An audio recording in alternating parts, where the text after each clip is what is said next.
Hello guys, দেখতেই পাচ্ছ আমার আজ খুব সিঙ্গারা খেতে ইচ্ছে করছিল। তার জন্য মাকে বললাম, মা তার জন্য বসে বললো সিঙ্গারা রাঁধতে। তার প্রথম আগে আলুটা দম করে কেটে নিয়ে সিদ্ধ করতে বসিয়ে দিল।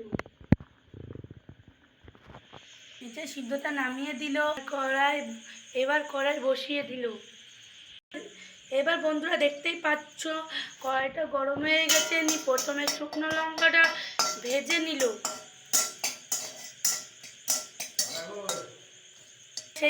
এবার সেই মশলাটা বানানোর জন্য লঙ্কাটা ভেজে নিয়েছে। এবার ধনে ভেজে নিল, এবার পাঁচফোড়ন দিয়ে দিল।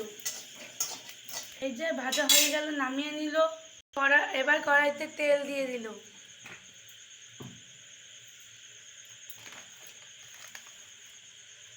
কাঁচা বাদাম ভেজে নেবে। এই যে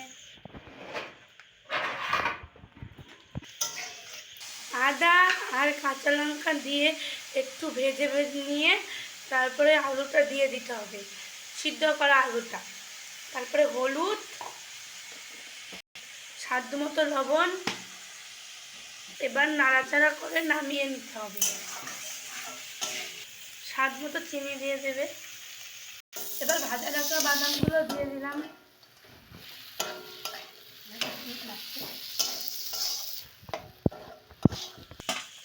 এবার রান্না তরকারিটা হয়ে গেল, তাই নামিয়ে নিচ্ছে।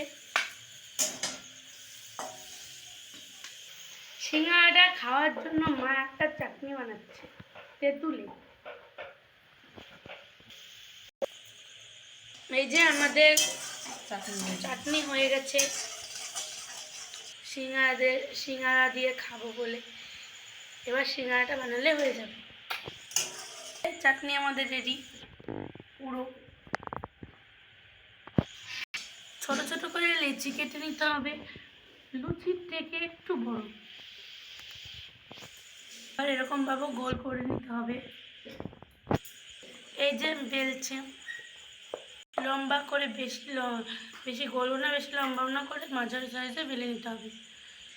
এবার মধ্যে দিয়ে কেটে নিতে হবে, করে নিয়ে জল দিতে হবে। সামান্য পরিমাণে জল দিয়ে এটার সঙ্গে এটা লাগিয়ে নিতে হবে।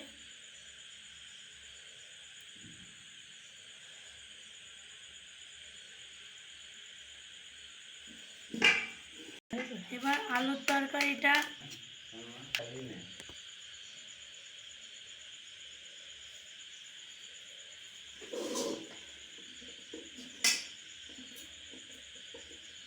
আস্তে গ্যাস দিতে বলিস, জানিস তো, দিতে না দিতে লাল হয়ে যাবে।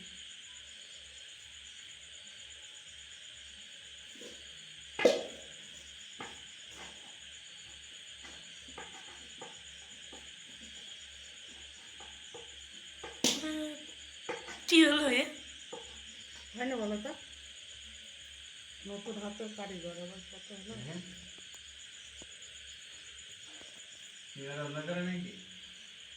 এবার এরকম করে সব বানিয়ে নেব। এবার